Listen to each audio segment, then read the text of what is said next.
Welcome back. In this session, we are going to discuss about this security aspect based MCQs, which is actually part of this unit Society, Law and Ethics. आइए एक एक करके सारे questions को discuss करते हैं। आपकी जानकारी के लिए मैं बता दूं कि इसके प्रीवियस में जितने भी MCQs हमने डिस्कस किए हैं, specially for this KVS PGT computer science का जो कमिंग एग्जाम है उसको मद्देनजर रखते हुए अकॉर्डिंग टू देयर सिलेबस उन सब के लिंक जो हैं आपको इस वीडियो के डिस्क्रिप्शन बॉक्स में मिल जाएंगी। साथ ही साथ आप मेरी वेबसाइट www.techtipnow.in पे भी जाके विजिट कर सकते हैं। उसके होम पेज में ही आपको सारे लिंक्स मिल जाएंगे जो मैंने KVS PGT कंप्यूटर साइंस के लिए बना के रखे हुए हैं, तो आप इसके होम पेज पे भी जाके विजिट करें। पहला क्वेश्चन है that is saying that malware stands for malfunction software, malcontent software, Malaysian software और you can say malicious software. So basically it is known as what your malfunction software. आगे बढ़ते हैं। The next question is saying that which of the following is not a malware, virus, worms, Trojan और cookies. तो आप समझ ही गए होंगे कि इसका करेक्ट आंसर होगा option D, that is your cookies. अगले क्वेश्चन को देखते हैं। Here it is talking about virus actually. It is saying that virus is a piece of software code that is created to hamper system resources and activated as soon as infected file is opened by user. So virus obviously आपके system को नुकसान ही पहुंचाएगा, system के resources को नुकसान ही पहुंचाता है। But इसकी जो इम्पॉर्टेंट पॉइंट है जो हमें ध्यान में रखना है दैट इज कि ये तब एक्टिवेट होता है जब यूजर द्वारा वायरस से इन्फेक्टेड फाइल को ओपन किया जाता है। तो बेसिकली ये स्टैंड अलोन प्रोग्राम्स नहीं होते हैं, ये इंडिपेंडेंट प्रोग्राम नहीं होते हैं जो ऑटोमेटिकली एग्जीक्यूट होते चले जाते हैं। समहाउ ये किसी न किसी फाइल से एसोसिएटेड होते हैं और जब वो फाइल एग्जीक्यूट की जाती है तो ये वायरस क्या होते हैं, एक्टिवेट होते हैं और उसके बेसिस पे फिर ये अपने सिस्टम को रिसोर्सेज जो भी हैं उनको नुकसान पहुंचाने की कोशिश करते हैं। So this statement is absolutely correct. The second is saying that virus behaves uniformly without caring of reason और motivation with behind their creation. So यहाँ पर ये बोल रहा है कि वायरस का जो बिहेव होता है वो बिना रीज़न या मोटिवेशन के हर जगह क्या रहता है, यूनिफॉर्म होता है। बट एक्चुअली ऐसा नहीं है, ये डिफरेंट हो सकता है अलग अलग जगहों पे। तो वायरस जो आप यूज़ करते हैं उनके मोटिव डिफरेंट हो सकते हैं, उनके रीजंस डिफरेंट हो सकते हैं और वो डिफरेंटली बिहेव भी कर सकते हैं। तो ये स्टेटमेंट यहाँ पे गलत है। Based on this we can say option A is correct here, that is first true, second is false. Let's move to the next question. Here it is saying that I am a malware, I am a standalone program and capable of working of my own. And third is saying that Nimda, CodeRed are some of my examples. Who am I? तो ये again मैल function software है, लेकिन ये stand alone programmes होते हैं जो कि खुद से ही एग्जीक्यूट होने की क्षमता रखते हैं। निम्डा, कोडरेट इसके कुछ एग्जाम्पल्स हैं। तो बेसिकली हम यहाँ पे बात कर रहे हैं किसकी, वॉर्म्स की। अगला क्वेश्चन है dash look like a legitimate software which once started acts like a virus.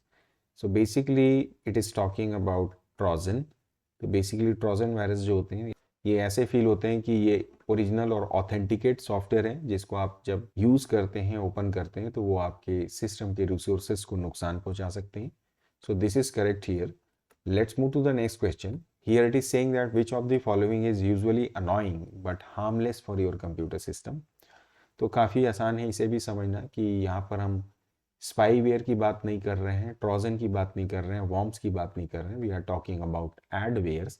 तो एडवेयर बेसिकली जो एड जो है कंटिन्यूसली जब आप किसी साइट पे होते हैं या किसी एप्लीकेशन को ओपन करते हैं तो ये एड्स कंटिन्यूसली पॉपुलेट होते चले जाते हैं। सो ये बेसिकली आपको इरिटेट कर सकते हैं।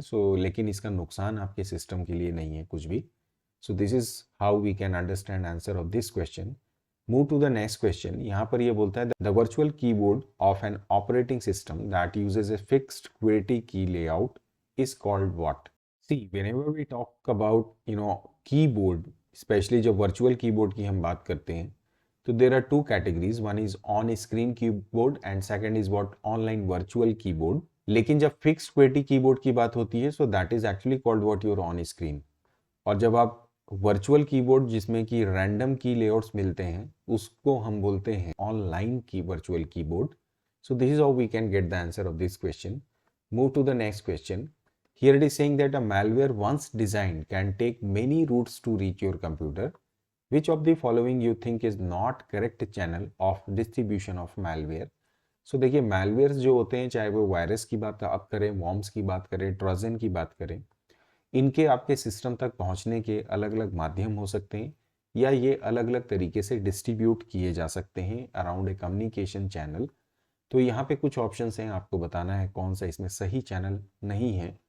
First is saying that downloaded from the internet into hard drive of computer by user unintentionally. तो ये बिल्कुल सही ऑप्शन है भाई, ये इंटरनेट से डाउनलोड किए जा सकते हैं और आपको पता ना चले जब आप इसे डाउनलोड कर रहे होते हैं। Second is saying that removable storage media infected with malware get transferred to other system that they are plugged into. Let's talk about your flash drive. Flash drive in the sense we are talking about pen drive. अब वो already किसी virus से infected है, आप उसको किसी और system में लगाएंगे तो ऑटोमेटिकली वो वहाँ पर उस सिस्टम को भी इन्फेक्टेड कर देगा। So this also correct. Third is saying that links और attached file with unsolicited email we receive can be malware. तो ये भी बिल्कुल सही बात है। कई बार आप स्पैमिंग के शिकार होते हैं, फिशिंग के शिकार होते हैं, तो आपको पता है वहाँ पे जो अनवांटेड ईमेल्स आती हैं जो कि आपको डिफरेंट ऑफर्स देके अट्रैक्ट करती हैं, वहाँ पे लिंक्स होते हैं जिसको आप क्लिक करते हैं और आपका सिस्टम इमीडिएटली या तो हैक कर लिया जाता है या किसी ना किसी तरीके से इन्फेक्टेड हो जाता है। So this is also correct. So overall all options are correct here. Let's move to the next question. Here it is saying that Raju has been asked to identify common sign of some malware infection. Help him out to find so from given option. यहाँ पर ये बोल रहा है कि जब आपका system malware से इन्फेक्टेड होता है तो उसके क्या क्या सिम्टम्स हो सकते हैं, कॉमन साइंस हो सकते हैं। So first is saying that program opening and closing automatically, सही है। Sudden lack of storage spaces, random sound start to appear, ये भी बिल्कुल सही ऑप्शन है। Computer get slow down with frequent crashes, तो ये भी बिल्कुल सही है। तो यहाँ पर भी सारे ऑप्शंस यहाँ करेक्ट हैं। आगे बढ़ते हैं, अगले क्वेश्चन को देखते हैं। Here it is saying that act of repeatedly sending advertisement links and invitation email to a large number of user is called, तो हम जानते हैं इसे हम स्पैमिंग के नाम से जानते हैं। स्टैकिंग की जब हम बात करते हैं, so this is something related to cyber bullying.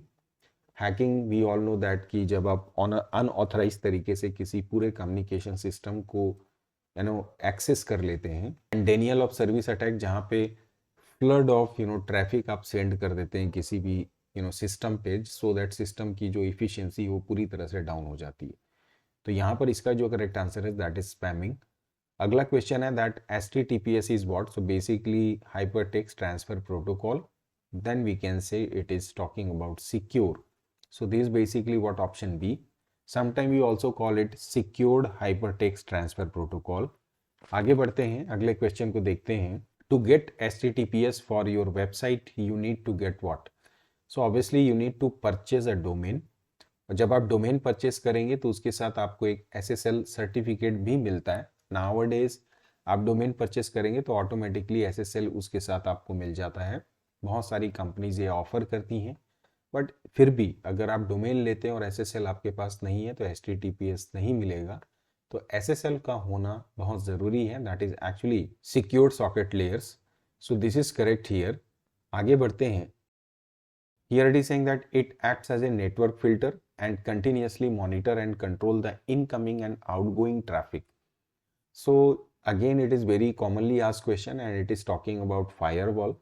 So basically firewall क्या करता है, आपके नेटवर्क सिस्टम में एक फिल्टर का काम करता है जो कि इनकमिंग एंड आउटगोइंग जो डेटा कम्युनिकेशन है उसको मॉनिटर करता है, which is valid, which is invalid, which is authenticate, which is अनऑथेंटिकेट।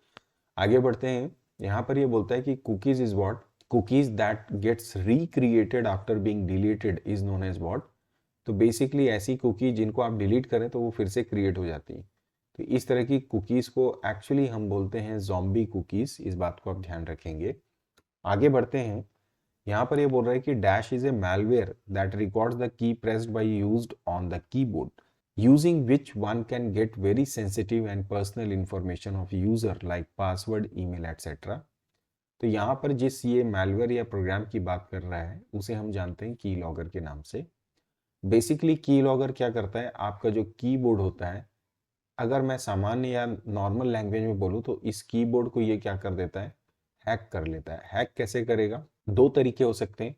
या तो इस कीबोर्ड में एक ऐसा हार्डवेयर डिवाइस होता है जो एकदम थिन ट्रांसपेरेंट, जो कि इसके ऊपर हम पेस्ट कर देते हैं और आपको पता भी नहीं चलता, और उस हार्डवेयर के द्वारा ये एक्टिविटीज़ जो कीबोर्ड की होती हैं वो ट्रेस कर ली जाती हैं। या फिर की लॉगर के नाम से सॉफ्टवेयर्स भी होते हैं जो कि हर एक की जो एक्टिविटी या कीबोर्ड की एक्टिविटी है उसको वो ट्रेस करते हैं, और उसकी बेसिस पे फिर वो आपकी पर्सनल इंफॉर्मेशन को इलीगली एक्सेस कर सकते हैं। So the correct answer is key logger here.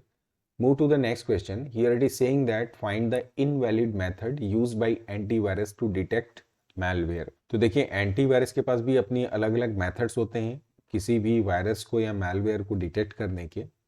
उसमें एक तो सैंडबॉक्स होता है जो कि उसका बिल्कुल सही आंसर है। फायरवॉल एक तरीका हो सकता है। ह्यूरिस्टिक्स भी जो है वो भी एक तरीका है एंटीवायरस के द्वारा किसी वायरस, वॉर्म्स या ट्रोजन को डिटेक्ट करने का।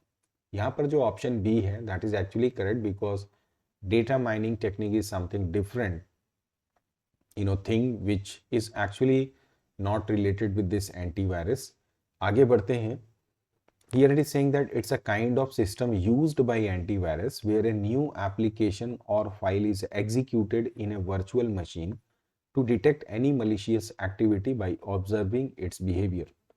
अब क्या होता है कि एंटीवायरस होता है, इसके पास अपना खुद का एक वर्चुअल मशीन है जहां पर जिस भी सस्पेक्टेड एप्लीकेशन को उसको लगता है कि इसमें वायरस हो सकता है उसको वो वहां पर रन करता है और डिटेक्ट करता है उसकी बिहेवियर को, और उसको जरा सा भी लगता है कि इसके बिहेवियर में या जो इसका एग्जीक्यूशन प्रोसेस है वो डाउटफुल है तो वो इमीडिएटली उसको मैलवेयर घोषित करता है और उसकी बेसिस पे फिर आगे एक्शन लेता है। So based on this we can say that this process is actually called what, sandbox. तो देखिए जहाँ पे भी वर्चुअल मशीन की बात आ रही है जहाँ पर प्रोग्राम को रन किया जाता है किसी भी सस्पेक्टेड प्रोग्राम को एंटीवायरस के द्वारा, मतलब वो सैंडबॉक्स की बात कर रहा है। यहाँ पर एक और इंपॉर्टेंट क्वेश्चन है that consecutive sequence of byte that is commonly found in a certain malware sample is referred as. So here actually it is talking about pattern of a malware, जो एक सीक्वेंस ऑफ बाइट में हमेशा पाया जाता है उसे हम virus signature बोलते हैं। Next is saying that method of comparing source code of a suspected program with already known virus present in the database of antivirus is known as what? So here it is talking about heuristics. Basically क्या है कि antivirus जो रहता है उसके पास तो already इतना बड़ा डेटाबेस हो जाता है सारे वायरसेस को डिटेक्ट करते करते कि जब कोई भी नया वो सोर्स कोड जो उसे लगता है कि डाउटफुल है या सस्पेक्टेड प्रोग्राम है उसको वो अपने पास अवेलेबल सोर्स कोड से क्या करता है, कंपेयर करता है। इस मेथड को जैसे मैंने आपसे कहा कि ह्यूरिस्टिक्स के नाम से जानते हैं, तो ये भी एक तरीका है एंटीवायरस के द्वारा मैलवेयर या किसी भी तरह के वायरस या वॉर्म्स को डिटेक्ट करने का। आगे बढ़ते हैं। Here it is saying that hacker uses its knowledge to find and help in fixing the security flaws in the system is termed as what. So basically जब हैकर जो आपकी सुविधा या आपकी सिक्योरिटी के लिए वर्क करते हैं, आपका कम्युनिकेशन सिस्टम है, आपका सिस्टम है, उसमें क्या से कौन सी एरर हो सकती है सिक्योरिटी में उसको आप तो वो बताना हैक करके, ये काम होता है एथिकल हैकर का और इन्हें वाइट हैट हैकर के नाम से भी हम जानते हैं। सो इसका जो करेक्ट आंसर होगा that is option C. The next is saying that hacker take system security as a challenge and just hack system for the fun. तो बहुत सारे हैकर ऐसे भी होते हैं जो कहीं ना कहीं सिर्फ अपने फन के लिए आपके सिस्टम को हैक करते हैं कि आप परेशान हो जिससे उनको मजा आए। तो ये बेसिकली ग्रे हैट हैकर्स की कैटेगरी कहलाती है। Now the next question is saying that denial of service refers to what. So having said that, किसी क्वेश्चन में मैंने बोला कि attacking flood of victim resources with traffic making the resources appear busy. So ये जो ऑप्शन है that is called, और ये जो होता है इस टाइप का अटैक जो होता है that is DOS attack. Let's move to the next question. Here it is saying that I am a small text file created on user's computer. I contain small piece of data like username, password and browsing history. I may help to improve users web browsing experience. Who am I? So basically small text file जो आपके system में load हो जाती है browsing history में, basically आपके user name password को store करता है और यूज़र के वेब ब्राउजिंग एक्सपीरियंस को क्या करता है, बढ़ाता है। जैसे अमेज़ॉन में आप जाते हैं तो आपने अगर यहाँ पे शू को चेक किया तो अगली बार आपको शू की ही लिस्ट वो प्रेजेंट करेगा, सो दैट आपके लिए कन्वीनियंट हो जाता है। उसे लगता है कि आपकी चॉइस में ये शामिल है तो आपको वो ऑलरेडी ये पेज आपको प्रस्तुत करता है. So that is basically comes और we call it cookies. So the correct answer is option B. So overall we all can see some of the questions related to security aspect, which again is part of society, law and ethics. And computer network से भी आप इसको relate कर सकते हैं. So मैं उम्मीद करता हूँ ये क्वेश्चन भी कहीं ना कहीं आपके लिए इंपॉर्टेंट होंगे. So आज के सेशन को यहीं पे एंड करेंगे. नेक्स्ट सेशन में मिलते हैं नए चैप्टर, नए सॉल्यूशन, नए कॉन्सेप्ट, नए MCQ के साथ में. तब तक आप प्रैक्टिस करते रहें. एंड ऑल्सो अगर आपको लगता है कि ये वीडियो आपके लिए यूजफुल है, then please don't forget to like, share and subscribe my channel. Bye bye and take care.